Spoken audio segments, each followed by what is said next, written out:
Wait, this is actually a Final Fantasy game? Or is this Final Fantasy?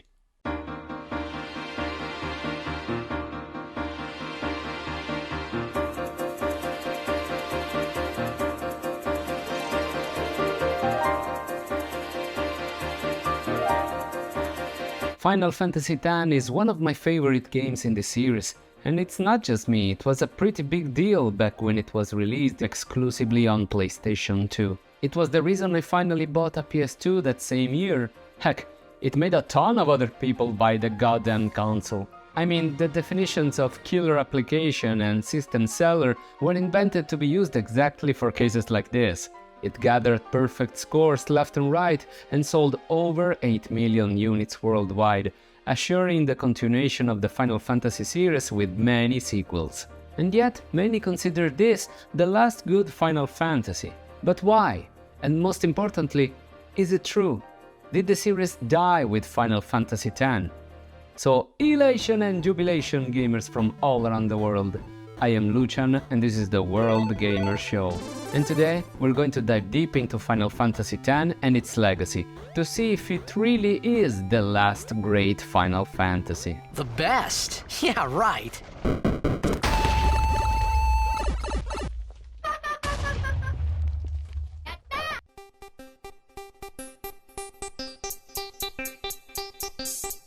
Final Fantasy is a role-playing game series developed by Squaresoft that started back in 1987 on the Nintendo Famicom and consolidated many of the aspects that today are considered to be the pillars of Japanese role-playing games like turn-based combat, together with the Dragon Quest series by Enix, also on Famicom. After the overwhelming success of the first chapter, many sequels would follow, even though not all of them would arrive to the Western markets. Fast forward to 1997, 10 years later, and Final Fantasy VII, released on the original PlayStation, would once again take the world by storm with its overwhelming critical and financial success. It had, for the time, jaw-dropping graphics that today didn't exactly age like fine wine, admittedly. I'd say that the transition to 3D is like puberty. You do your best, but in hindsight, you're just glad you don't have to go through that phase again when your face looked like this. And yet, Final Fantasy VII managed to push the video game medium forward. And this time the success was so huge that it even reached non-gaming shores. Heck, during this time, even non-gaming publications and the mass media were becoming more and more aware of the video gaming world. Toonami got a hold of this year's version. Final Fantasy VII.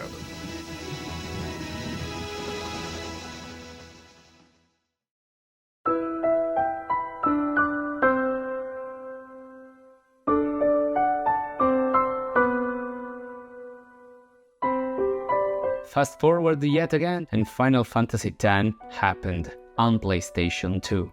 It left everybody with their jaws on the ground again. Lifelike characters, this time for real, with awesome voice acting, awesome soundtrack, and a story to make you laugh and cry. And last but not least, incredible, vivid, colorful graphics.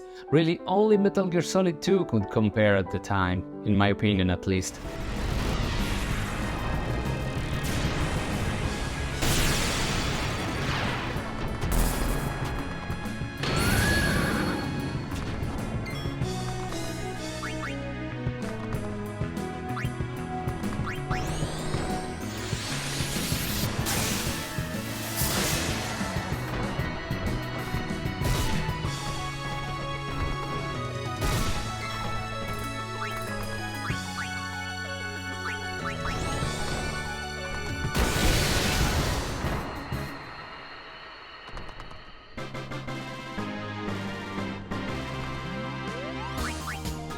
Needless to say, Final Fantasy X garnered critical acclaim and commercial success, because it managed to fuse the newest technology with the classic turn-based combat, while also offering something new, like the sphere grid that gave a whole new dimension to character building.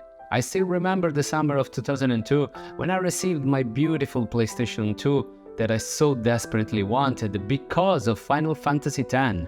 Among the very few criticisms it received, there was its linearity, and indeed, it was far more linear than its predecessors, with no world map, but rather just a list of places to go. And this was a huge blow indeed. But did it matter to me or the many others who traveled along with Tidus and company? No, not really. Especially when the story was so captivating, the gameplay exhilarating, and the music so bombastic.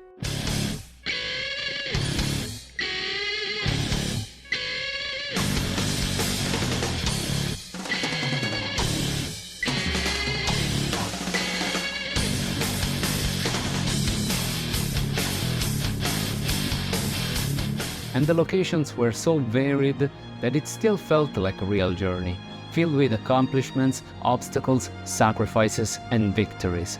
There was no doubt in my mind, and that of many other gamers, Squaresoft had truly developed a timeless masterpiece. But we weren't prepared for what would happen next.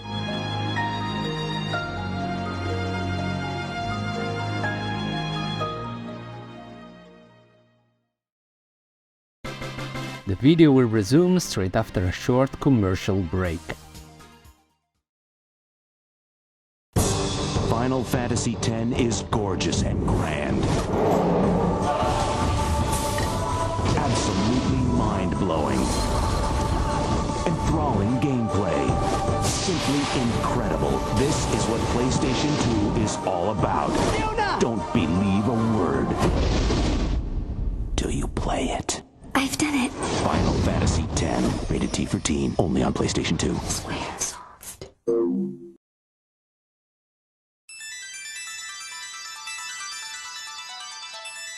Squaresoft, developers of Final Fantasy, and Enix, creators of Dragon Quest, after being rival companies for more than a decade, decided to join forces and merge into Square Enix.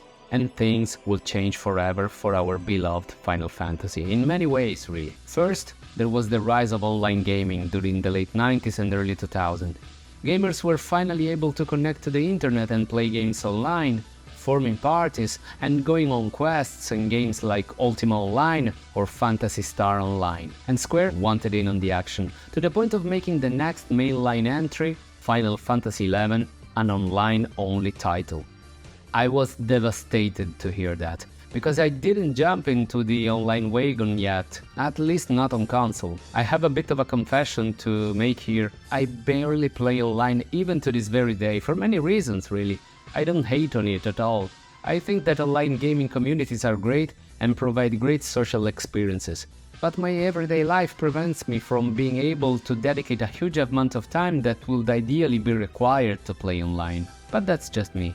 Also, to put that into perspective, 2002 didn't have the same solid online structure that we have today.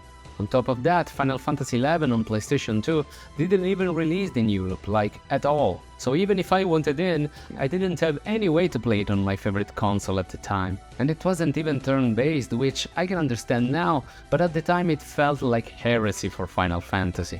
Oh, if only I could see how things will turn out. Anyway, I still believe that the online Final Fantasy games should be spin-offs. Like, call it simply Final Fantasy Online or Final Fantasy Online 2 in the case of Final Fantasy XIV.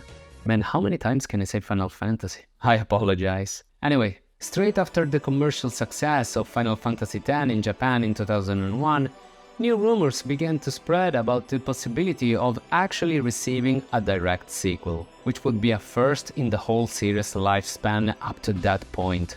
A big thing. I remember having mixed feelings about this idea. On one hand, I was curious about the events that would follow the ending of the original FF10. On the other hand, I was worried that this trend could mean a lack of real ideas for a completely new Final Fantasy story at Square, especially after merging with Enix. This duality further consolidated once I laid eyes on the first artwork pieces of Final Fantasy X-2. What a stupid-ass name, by the way. Now imagine a young boy in his puberty, well in the middle of hormonal storms, seeing this kind of pictures of my favorite heroines from the previous game. From this to this. Man, it worked something on me, I can tell you. Now that is a big boner. Also, the game seemed to be pretty solid, judging from the previews in magazines. I mean, physical magazines. Remember those? So yeah, I was skeptical, but cautiously optimistic at the same time. It's like I felt something was really off, but I desperately wanted to be proven wrong. I wasn't. Once I bought Final Fantasy X-2 in 2003, the boner at the beginning soon gave way to boredom. Save for few parts in the game, this was no epic journey. It felt like a Saturday morning cartoon more than anything else. Still awesome graphics and good gameplay, but where was the story? Where were the epic battles? Soundtrack was still okay, but again, not as epic as before, coherently I would say. It was everything that Final Fantasy X was, but less, way less. Less epic story, less epic soundtrack, and for me personally, even less attractive gameplay, even though the gameplay is certainly the best thing about this game with its job system and all.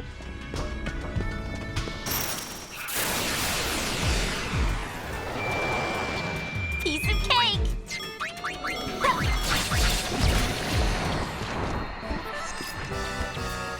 In the end, it was really because of the engaging gameplay that I still finished the game to its completion. But still, I preferred the more strategic battles and character building of the original FF10. It literally felt as if X-2 was just born to give kids their first boner. Needless to say, I was hugely disappointed. Add to this the fact that many had to skip over Final Fantasy XI as well. I personally, as a Final Fantasy fanboy, felt lost, with nowhere to turn to. I also bought a GameCube later on and played Final Fantasy Crystal Chronicles when it was released in 2004, which I desperately wanted to like, but couldn't get into that one as well. Well, at least I didn't buy the whole console just for that game. I bought it for Resident Evil, but that's another story. At that point, I just wanted the next main installment in the Final Fantasy series. The Final Fantasy I know and love, with an awesome epic story, cool and relatable characters, and a solid turn-based combat system. Was that too much to ask? All my hopes laid indeed in the next main entry in the series.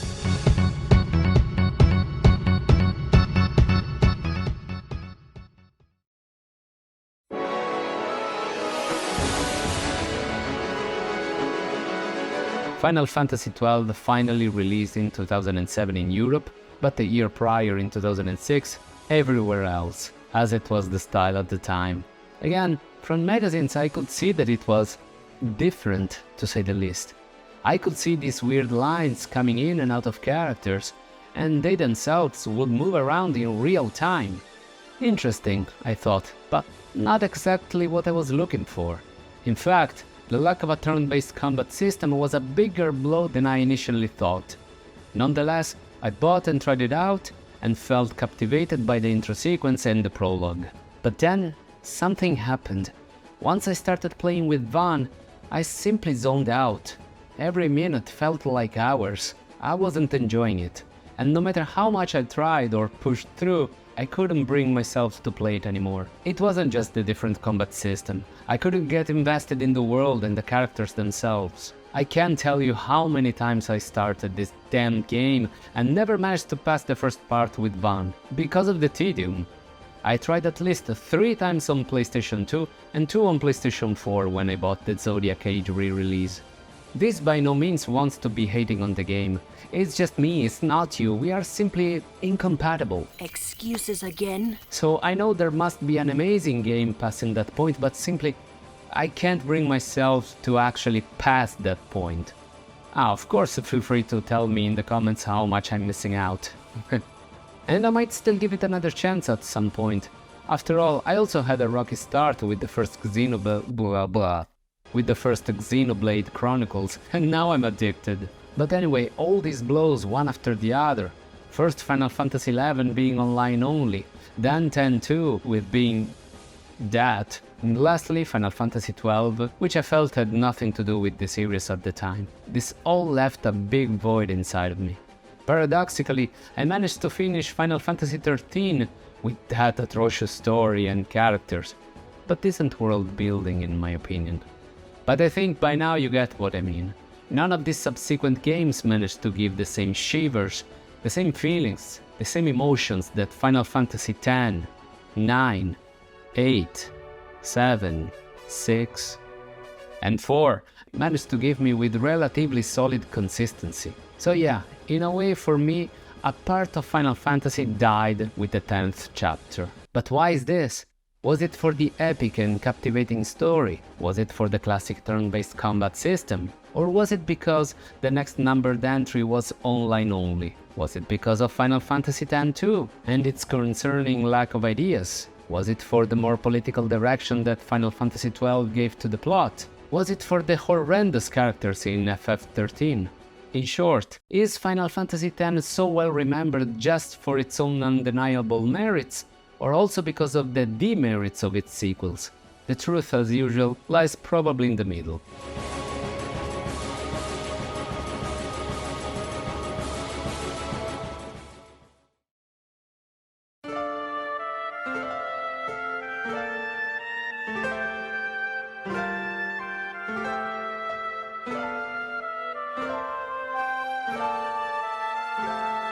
There is no denying that things changed dramatically for the series once Squaresoft merged with Enix. In my eyes, FF10 was like the last pure Final Fantasy game before the merging with Enix contaminated the essence of the series. Now, that is a very romantic way of seeing things, I admit. Consider that it's not like Squaresoft only put out winners on the market before the merging. Final Fantasy VIII was heavily criticized for some of its gameplay aspects and story elements, even though I loved it from the start. Before that, Final Fantasy Mystic Quest also generated controversy for its simplified mechanics. The movie The Spirit Within was also an utter mess. But at least they tried. They tried to invent, they tried to innovate, to push technology forward, to change things up a bit, while maintaining a pure essence in my eyes at least. After the merging, it felt like they were just chasing trends, rather than they themselves setting trends and standards like they used to. Heck, I'm not even sure why I'm using the past tense here. But I digress. You let me know in the comments what you think about the merging of Square Enix, but that's not even the point here. The thing is that, in the end, if there is one constant law in the universe, is that everything changes and nothing stands really still. You might see it as evolution, revolution, or even devolution in some cases, but things do change, whether we like it or not. Final Fantasy has changed along, as it changed many times even before Final Fantasy X, but it's an undeniable fact that the series will change the most after FF10. So in a way, it is true. The classic Final Fantasy formula died with the 10th chapter. But this doesn't necessarily mean that all games after 10 are bad. I for once hated Final Fantasy X too, but still got the 100% out of it because I had fun with its gameplay. Final Fantasy XVI looks awesome, but you can barely recognize it as a Final Fantasy if you look at it expecting the classic combat system of old. And that's the point, the series has changed. But change doesn't mean it is the end. The good old Final Fantasy is not dead. But paradoxically, you will not find it in the Final Fantasy series anymore. Tons of other games, including ones from Square Enix themselves, are there for you to play and satisfy that nostalgia for the good old turn-based combat system. Games like the excellent Octopath Traveler or the Bravely series are awesome retro-style RPGs with tons of quality of life improvements. So yeah, if you know where to look, classic Final Fantasy is still alive and well, and this is the best thing I could ever hope for. I just hope it doesn't bother you that this is not called Final Fantasy anymore.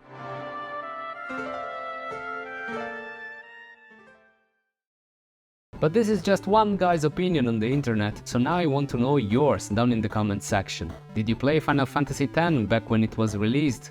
Heck, were you even born? Or did you play one of its remasters on more recent consoles? Which one do you think was the last great Final Fantasy? Do you like the more action-oriented direction? What do you think of Square? Was it better before or after the merging with Enix? Share your thoughts and memories in the comment section down below. I would love to discuss the matter with you guys. And if you enjoyed the video, feel free to like it, share it around, and do all the things that the YouTube algorithm loves so much. It really does help this small channel grow, but no pressure at all. I just want to thank you so much for spending some of your precious time watching this video to the end. I will see you in my next one, but until then, stay safe, play safe, world gamers.